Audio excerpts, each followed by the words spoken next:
people give. I want to deal with myths about why people give to begin with, because sometimes the myths cloud what we're trying to accomplish. Perhaps myth number one is that people give because they can afford it. Now think about that. That means that only a certain group of people are going to give, those that are wealthy. Secondly, it means that they're going to give simply because they have it, they have money hanging around in the kitchen and in a basket, and they just throw it at you. It demeans the donor. You'd be surprised to know that in the world of philanthropy, the vast majority of donors numerically in the world are people that we would construe with incomes of under $50,000 a year. The vast majority numerically. It's only because we hear of very large gifts that we assume that all wealthy are benevolent. It's simply not true. The wealthy are wealthy by and large because they don't give their money away. The vast majority of people that you're going to have money, who are going to give you money, are people that you would construe as perhaps middle class or upper middle class. You're going to have some friends who are very wealthy and will give you gifts, and we praise God for that. But they're going to be a whole range of gifts. People don't just give because they can afford it. People give because they want to be concerned with some enterprise. They want to work with you hand in hand. Wealth doesn't equal concern. Wealth does not equal concern. You're looking for people who will collaborate with you, who want to know how the Bible study went in the dormitory, who want to pick you up when things go badly, who want to stand with you long term, who are not afraid of the fact that your expenses are going to increase, who understand that you may have to send your kids to English-speaking schools in the country you're in. These are people who are not concerned or worried about that. But they're not giving out of a lack of concern. In fact, concern and collaboration are the primary reasons why they're giving. So we're looking for individuals who are imitating that. Number two, many missionaries, when they're starting on the support path, want to do a big banquet, or let's do a golf-a-thon, let's do a walk-a-thon, let's do a wheelchair-a-thon. I mean, they have a whole list of things that they want to do. If I could choose for you, rather than putting 20 hours into an event, I would rather have you have 20 half-hour conversations or 40, 15-minute conversations. I mean, do the math. Get my point.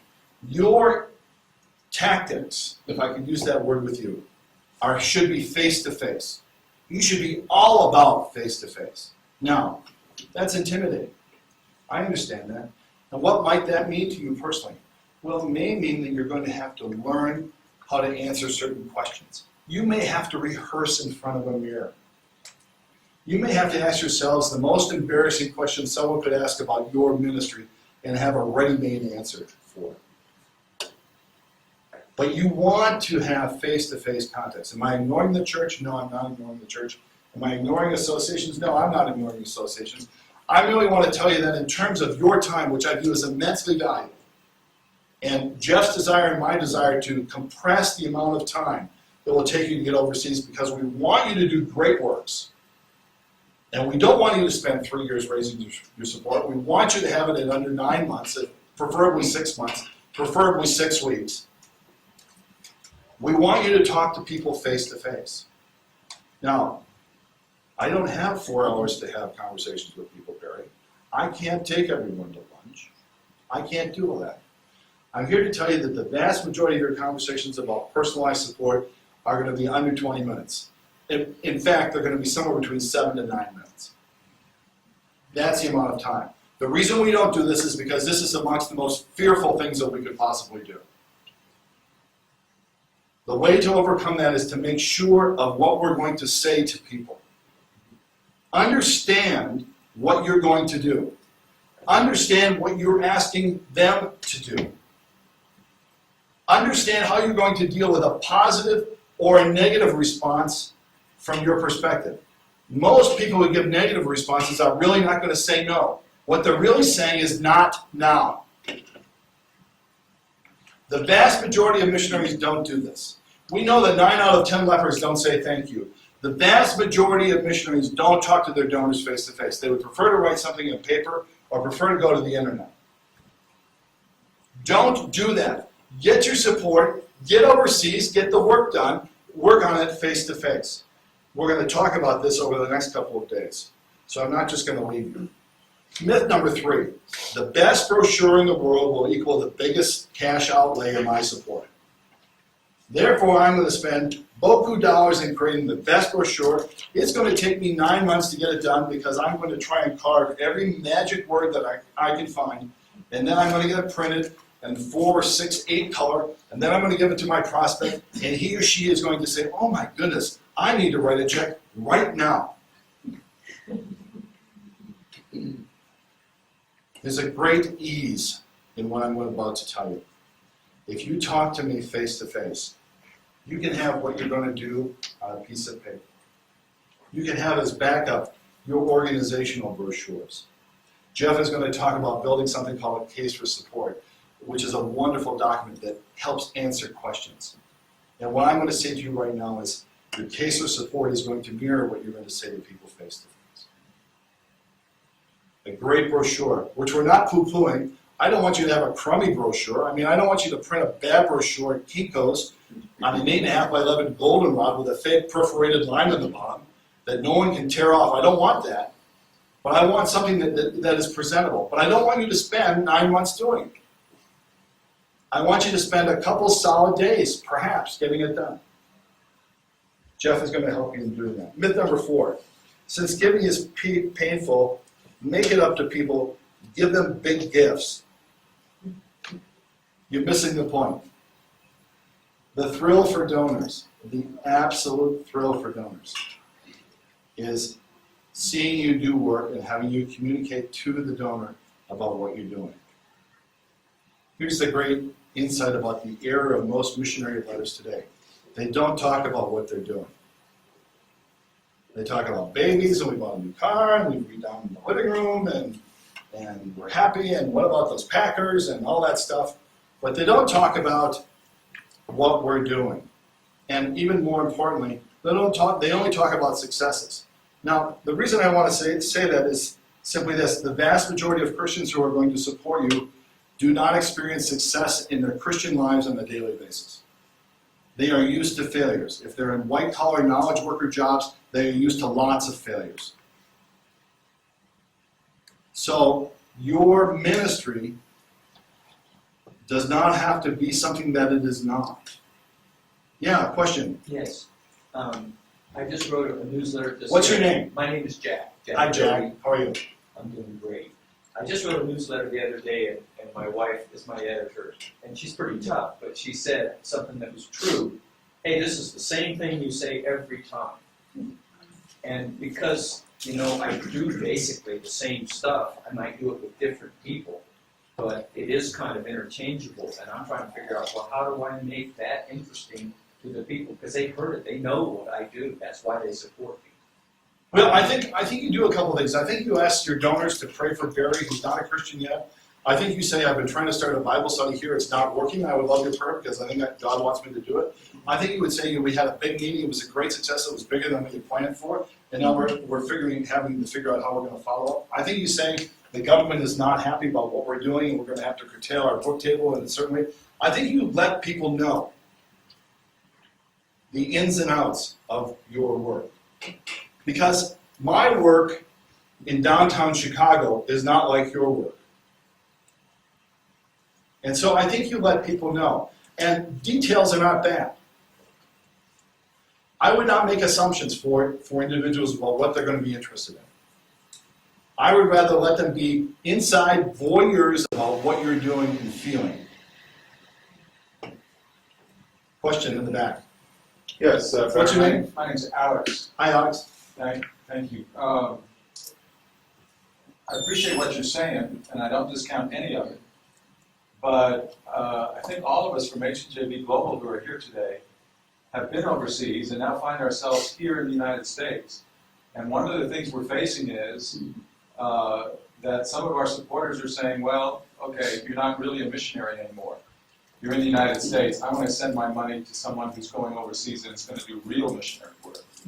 And I was wondering if you could keep that in mind or perhaps address that maybe you and or Jeff, as we go through the seminar. Well, I think it's a great question, number one. And number two, for some of your donors, when you come to the States, it is indeed a mark that you are no longer a missionary. And indeed, they are not going to support you. They're going to transfer their funds. That's culturally where it is. Now, that's not true of all donors. What it often means, and what we often counsel missionaries when they come back, is we often say to them, we think that you may lose upwards of 20% of your donor base.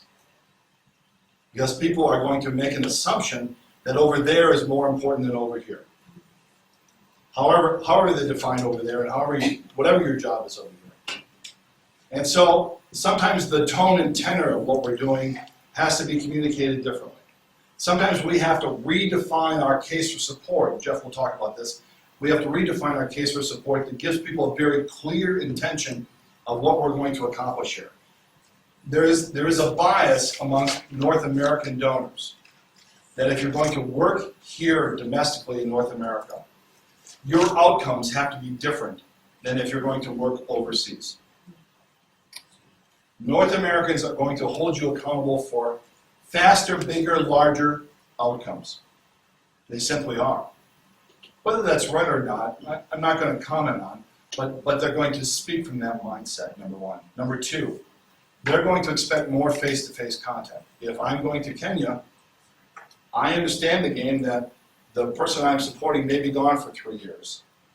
And the best I can do may be podcasts or something of that nature, or a tape that she sends me, and letters.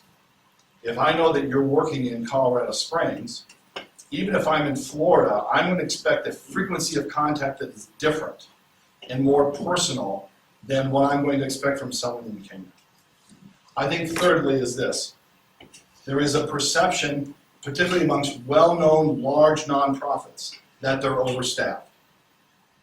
Now, I'm not making that comment about HCJB. I'm merely telling you that that is one of the barriers to entry that you have to overcome in dealing with North American donors to a North American cause. I hope some of that's helpful, and I would like to dialogue with you further about it. I don't want to suggest that it's easy. The difficulty with most missionaries coming here from overseas is an expectation that everyone's going to hang. They don't. Sometimes upwards of 20% of your audience leaves. They don't hate you. They love you, but they view over there as where it's at. Which means that tactically, when missionaries come here, organizations need to help their missionaries to rethink how they're going to raise money and to perhaps increase the number of people that they're currently dealing with. And then the mistake that often happens with missionaries, and I'm not suggesting this is yours, but missionaries come here and they only send out mail. And they do that for 4 to 6 months, as opposed to going on a rigorous circuit, if you will, of face-to-face contacts. Listen, what you did overseas meant a lot. It accomplished this, and this. Because I was able to do this, the company I work for has asked me to come here and to do this. I would love you to stand with me as I do this. Because much of what happened was because you enabled it to happen there. I'd like you to enable it to happen. We tend not to talk that way. Let me continue. Myth number 5, people give because you're at a crisis. Crisis is the most overworked term in missionary support raising today. The vast majority of North American donors view the word crisis and nonprofit and think mismanagement. It's almost a reflex reaction. Therefore, if you're used to using the word crisis routinely in your literature or in your appeals, you're going to find some dissonance and pushback from your constituents. Now, do you people encounter crises? I think you encounter crises all the time. So I'm not suggesting that situations aren't desperate or difficult. What I'm suggesting is you need to figure out how you're going to communicate difficult situations to me as a donor. If you're overseas and I'm here and the book table is a crisis, the dormitory Bible study is a crisis, I can't get into churches, that's a crisis, I'm down 12% of my fundraising, that's a crisis. How do you want me as a donor to act? And then, do you want me to maintain that action for a long period of time, thinking that you're always in crisis? Well, quite frankly, I'm in crisis. I have to do this, this, this, and this for my boss. No one's sending me cash. So be careful of how you use the word crisis. Indeed, I am convinced that most missionaries will run into a real crisis, and that's when it's screamed crisis. But your donors will not be able to maintain the urgency and support level for long periods of time. Myth number 6, you have to collect gifts on the spot. This is just stupid. I don't make any decisions on the spot anymore. There's always a process time. There's always a process time. And quite frankly, for many of you, the larger the gifts that you're asking, the more process time I might need. The mistake we make is that if Barry is asked for process time, you leave Barry alone for 4, 6, 8, 10, 12 months, thinking I'm still processed. You don't want to do that. What you want to say is, look, I need to talk to Debbie about giving you a large gift. I want you to come back to me and say, well, I would like to call you in 2 weeks and see where you are. Because whatever you do, even if you're praying for me on a routine basis, is vital to what I'm going to do overseas. Our goal is to get the donor to say yes somewhere. And there's a continuum of what yes means. It may mean volunteerism on one end of it, may mean a large gift on the other end, and may mean a whole host of support points in between. We want the constituents to say yes. So it is not affrontive to say to somebody, I'd like to call you back in a couple weeks to see what you and your wife and God have decided.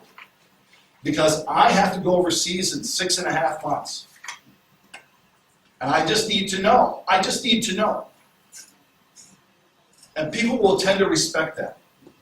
What doesn't look good is if you say, okay, I respect the fact that you've got to decide, and then you sort of walk away from me and don't come back. Don't do that. Keep me in the loop. Make the assumption that I'm going to be interested in what you do at some level. Myth number 7.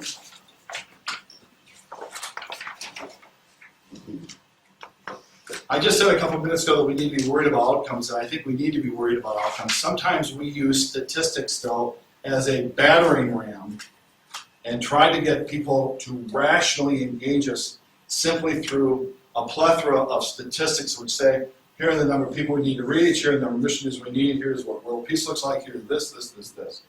Use statistics that are meaningful to me as a donor. There are 3,000 kids in the university I'm working at. I hope to have a Bible study of 8. There are 26,000 people in the town where I'm located in. There are 350 in the church that I'm at. I'm meeting with the following 6 people. Use statistics like that I can relate to. Here's what I can relate to. I'm supporting a missionary in China. There are 6 quadrillion billion people in China, and you're helping me reach them for the kingdom. Now, with all respect to the person I'm supporting, I wrote him back, sent him a check, and then told him how to write a prayer letter. I mean, I love this guy. He's doing something that I think needs to be done. I'm not going to do it. He's there, and I'm supporting him because I desire to do good work in China.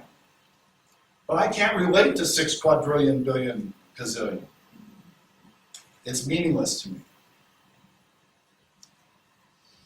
Likewise, not only sometimes do we give donors lots of statistics, we give them lots of giving options. Well, Jeff, your $1,000 gift can do this. Your $789 gift can do this. $236 will enable us to do this. $15 will do this. $8.36 can do this. $4 can do this. And multiples of $4 can do this. Figure out what you want Jeff to do and ask him. I'd like you to become a monthly partner. I'd like you and your wife to become a monthly partner in what I'm doing. I'm looking for 16 donors who can give me $100 to $150 a month. Are you and your wife one of those 16? Okay, now I'm going to call on Barry donor. Well, Barry drives a big SUV. Well, Barry, can you give us $50,000 this year? Well, no, I leased the SUV, and no, I'm not liquid, I have no cash. I have 6 kids in college, I have no cash. So I want you to think about what you're gonna ask donors to do. That's all I'm suggesting. I'm overstating for emphasis. Think. If you're wrong, I'll correct you. And it's okay.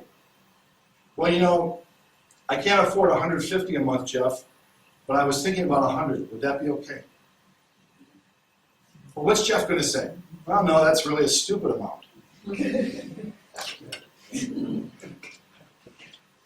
What happened though is that he gave me a range, I responded affirmatively, and he's gonna say, hey, that would be just great. And I feel great, he feels great, he's at $100 or more a month towards getting overseas in 6 months. Maybe we can negotiate. Maybe we could negotiate. 125. Fair enough. Knowing Jeff, he would negotiate. And finally, number 9, copy successful ministries or copy successful missionaries. This is not all bad. We all want role models. But the reality is that what works for you is not going to work for me. I'm a different demeanor. I'm going to a different part of the world. I'm going to have different success rates. I'm going to minister to a different group of people. I'm going to attract a different group of people. I'm going to have this nuanced ministry. You're going to have this nuanced ministry. Build a case, and Jeff is going to help us do this. Build a case that supports this is who Barry is. This is my core competencies. This is where I'm going to succeed. This is what I'm going to try not to do. This is where I'm going to spend a lot of time trying to succeed. That will help the donor to not do this when they see you, but to do this. We want donors who sort of pigeonhole you. Well, isn't that bad? No, that's exactly what we want donors to do. When I think of China, I want to think of this guy working in a city I can't pronounce, doing things that I can't do. I want to be biased. I want to be totally biased about what he does. I'm going to redefine his ministry in my mind so that when I think about China, I think about this. I can't think about this if I'm presented with stats and statistics that are this big. So learn to come at me with this is who I am, this is what I hope to accomplish. Doesn't that mean that I might negate some support? Yeah, it does. It also means those who support me are going to dig deeper, stand with me longer, because I've already agreed in terms of my own values that this is what you're going to do. Okay, so I'm very pumped about this. Any questions before I talk about some truths? Yeah, please. Are your name? Nicolette. Nicolette, how are you doing? Good, thank you. About the last myth that you were talking about, giving people a range. Are you afraid that if you give someone a range that's lower than what they were anticipating doing? Yeah, I don't want to suggest that I'm totally against ranges. I'm against 26 options.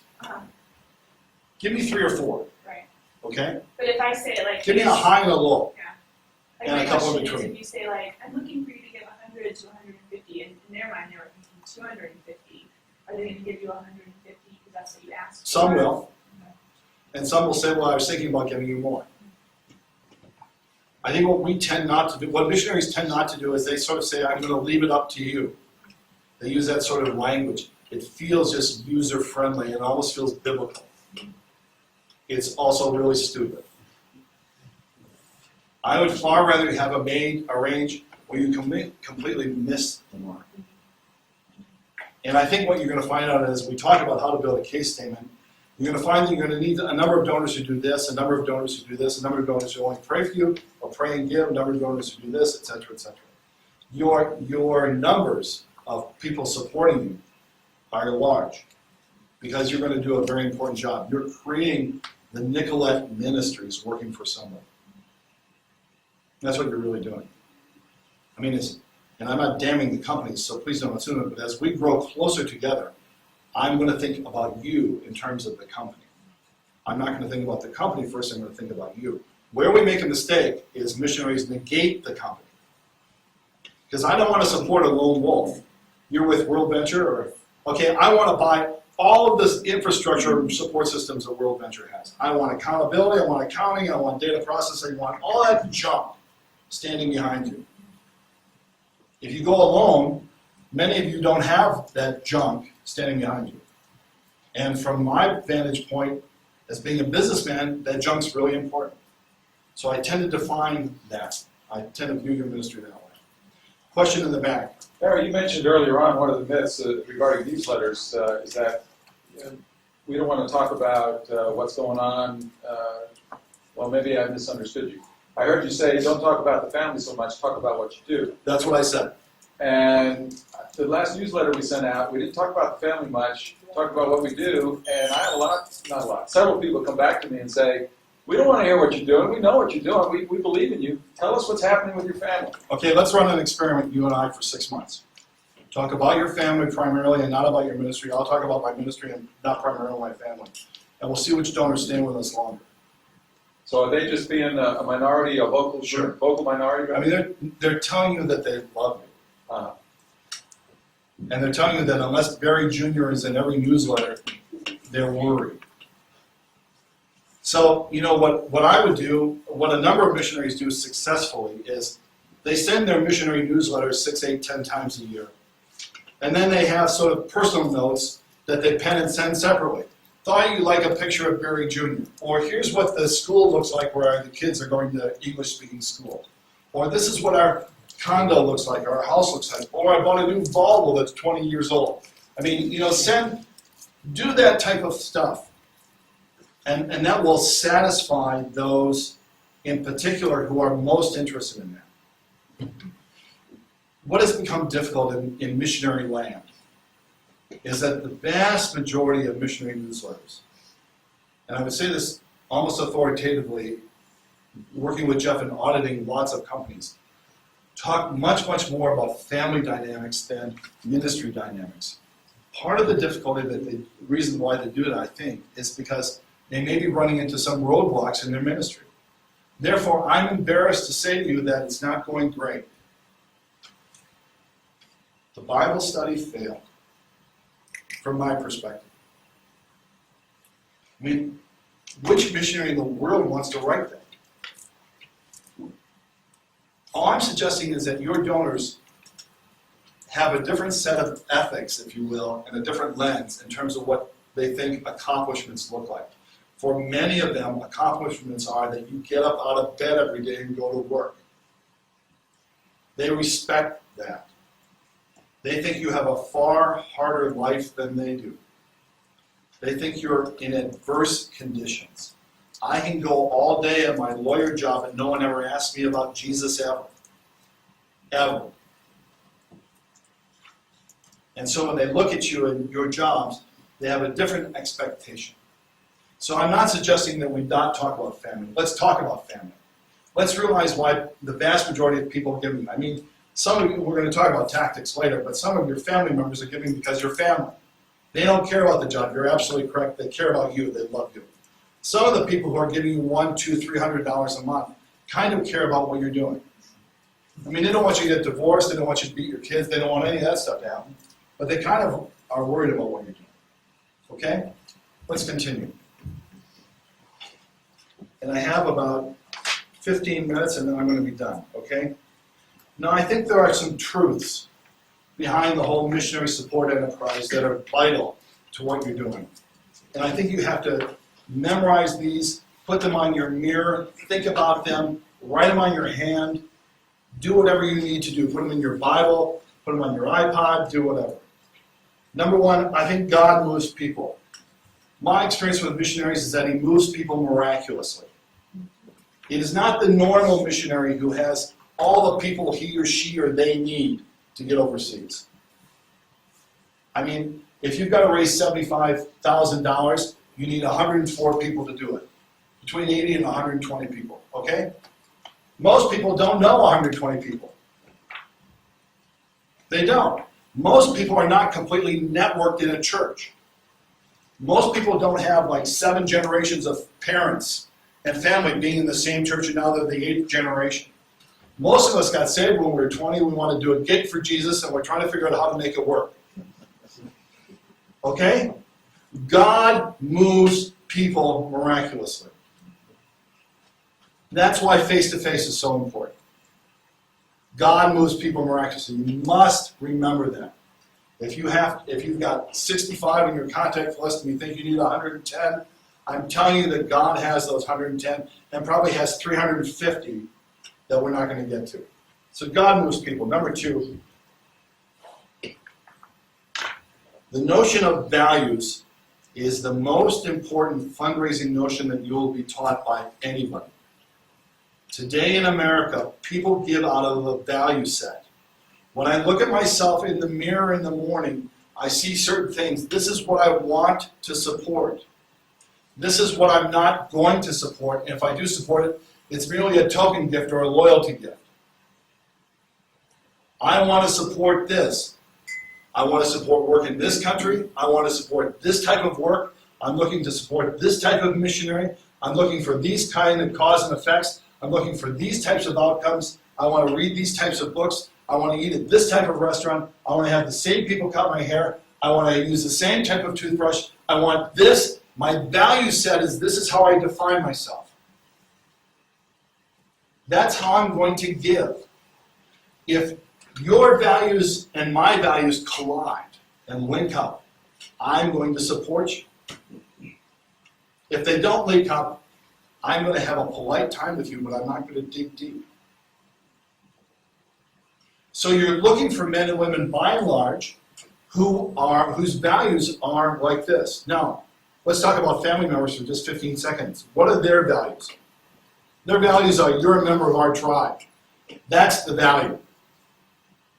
But if you're talking to me as a business person and asking me to support your work in Kenya or Afghanistan or wherever you're going, then you want to make sure, you want to ask me, well, why are you interested in work overseas?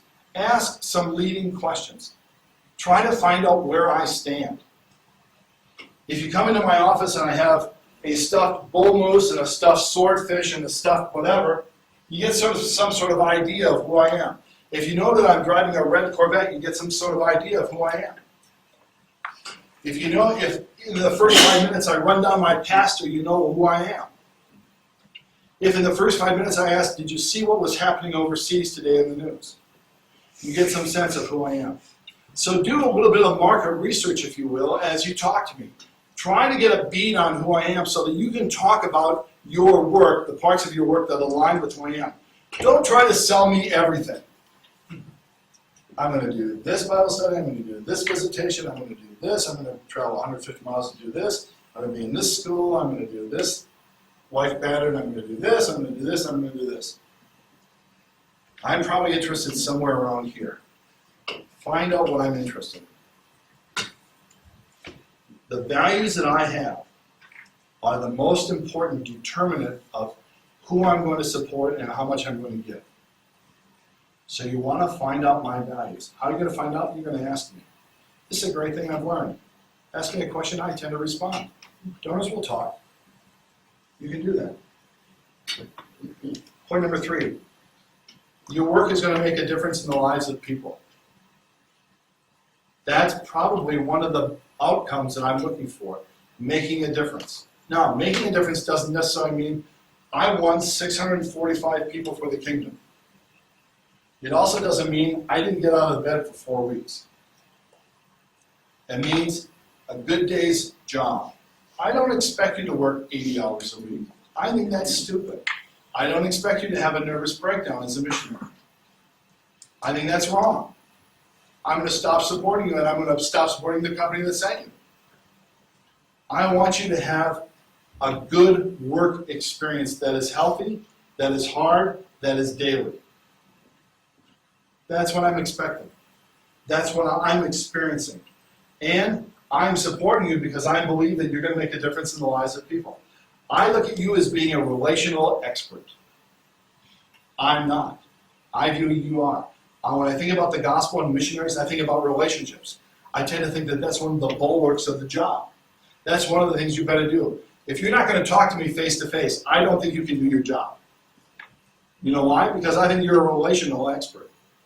That's the bias we assign missionaries. You're concerned about people. If you hate people, don't become a missionary. I mean, heads up. And if you don't want to talk to me as a donor, don't become a missionary. And don't ask me for money. And don't send me mail.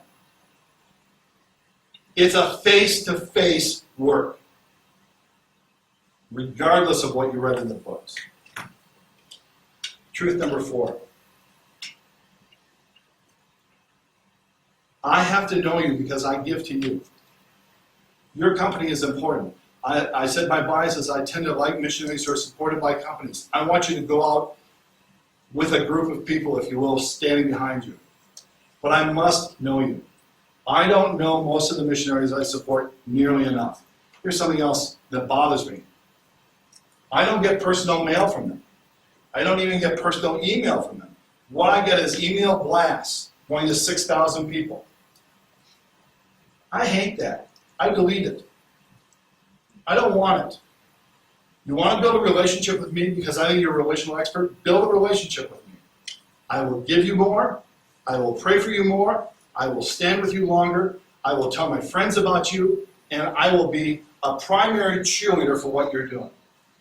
But you have to get to know me. And I have to get to know you. So back to the earlier question about am I poo-pooing family? The answer is absolutely not. I'm not poo-pooing. Do it in ways that are meaningful to me. Send me a handwritten note. Become a master of postcards. I don't want 6 pages. I want a postcard I can read in 15 seconds. I appreciate your prayer for the Bible study. We're having some hard times, but I believe God is victorious. Thanks, Barry. That type of stuff. I can read it in 12 seconds. I may post it on the refrigerator with a magnet I got from Dunkin' Donuts. I may do a whole series of things. But let me know what you're doing in sound bites. Now, I hate sound bites. We're a sound bite culture. North America is a sound bite culture. If you've got a crisis, send me a 3-page letter. If work is going normatively, send me a postcard. Truth number 5. Supporters have a sense of ownership. Again, I'm beating this into the ground purposefully, and Jeff's going to beat it into the ground even more so. We own the ministry with you. We stand with you. When you ask for prayer, I'm praying with you. When great things happen, they happen to me also, not just you. I'm an owner in your work. I'm going to sometimes give my opinion about things you don't want opinions on. I'm going to sometimes write note and say, this seems stupid. Or have you tried this? When you come back, I'm going to talk to you about things you may not want to talk about. I'm going to ask what's the hardest thing you're facing? What's not working? I may ask those types of questions. I ask those questions because I ask them of myself all the time. I want collaboration with what you're doing. Collaboration. Boomers, and many of you are boomers in the room. Boomers have done something in society that may not have been helpful, but we've done it anyway. We've decided that everyone works for us. The boomer donor today feels that you're working for me. I can't do what you're doing. But I feel that you're a middleman, or middlewoman, if you will, between what I want to see accomplished and getting things accomplished. I, in essence, employ you to do these tasks. I can't go overseas. I haven't got relational skills. I can't live in a village. I've never led a Bible study. I can't speak in church, but you can. And when you enable those things to happen, I'm standing there with you, and I'm getting some of the great things that are happening.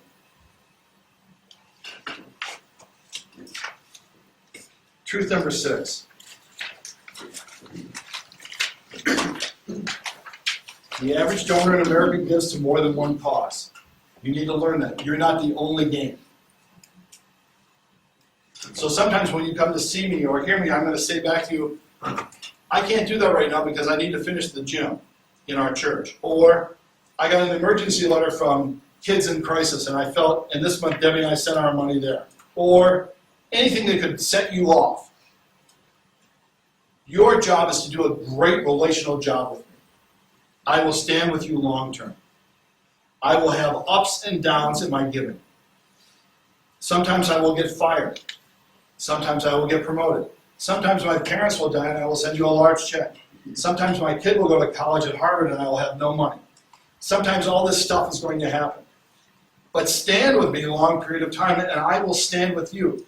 I will keep you involved and included in my world, and I will come back to you because I'm knowledgeable that I'm not giving you what I thought I should give you. I am my own worst enemy when it comes to giving. Question? Yeah, when do we go back to them? Let's say someone has said, you know what, for this period of time, because of my job situation, I'm not able to continue supporting you at this period. It's a great question. When do we go back to donors? And my sense is, let me reframe it. We never leave donors. It's just information. They know that you need money.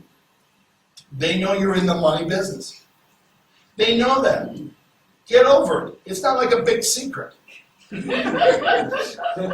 know that's how you make your living, by me writing you a check. It's okay. I've decided I'm going to do it. I like you. Okay, I'm unemployed. I can't support you right now, but when I get a job, I'm going to kick back in because you're going to keep me included. You're going to even send me a note that says, you know, Barry, I know that you're unemployed right now, and I am praying that you find a great job, period. And you're going to say, let me know when that happens. And when I let you know, it's going to be just information. It's not, okay, now I can pounce on Barry. It's just going to be because Barry already knows you need cash, and he knows that you stood with him. Finally, truth number 7, and then I'm done. The majority of donors like to be asked in person. Oh, donors don't automatically know what we want. The reason you want to see me is to tell me what you need. Be intentional. Most missionary conversations with donors are sort of la la la la la la la. I mean, there's no rhyme or reason to them. If you're going to come to see me and I have 6 minutes to see you, what are you going to say in 6 minutes? That means you have to rehearse. That means you have to decide what you need. That means perhaps you're going to bring your case statement that's just going to help you write, and you're going to say, you know, Barry, on page 6, I need this. I need to do this. I need to accomplish this. I need prayer for this. I have to buy this. We're in a place where we need to do this to make the ministry go ahead. Let me know. I will not get it through osmosis. Let me know. Okay? Now that's an hour's worth of badgering. Any questions? One in the back, go ahead. Yes, my name's Sherry. Hi, Jerry. You have mentioned personal emails, personal mail, not doing just mass mailings, seeing people in person. Where do phone calls fall on that? I love phone calls. Those are considered very personal. You can't Absolutely, I love phone calls. And I want to be clear, does that mean you should never do email blasts? Sure, you're going to do that. But don't pretend they're personal. Right. Okay? Don't lie to yourself. Phone calls are great. Here's what's even greater. If you're doing work in Kenya, call me from Kenya once in a while. And Skype is wonderful if you're going overseas. Absolutely. I mean, how many calls from Kenya am I going to get today? It's not happening. I'm certainly going to listen. And send me letters with live stamps. Yes. Do that. 100% ownership. 100%. I don't think that all people are going to become your friends. It's kind of why I'm against the title. I think there's a vast majority of donors who are not going to become close to you, who still want to support you. And it's okay. It's my value. It's my value. I'm never going to become a great friend of the guy in China. I'm just not. We're very different on a continuum. But I value what he's going to do. It's okay. And he's going to do relational things with me. We're going to exchange notes. We're probably not going to have Christmas dinner together. And it's just fine. There's a big danger in that because I know when we first initially started raising support, we were hurt because friends didn't support us. Sure, absolutely. You got in that mentality. That's right. It's a We'll be bad on that mentality to friend. get into. People buy it at different levels. Some sort of buy at a very close level. Some buy at an outer level. It's all worthwhile.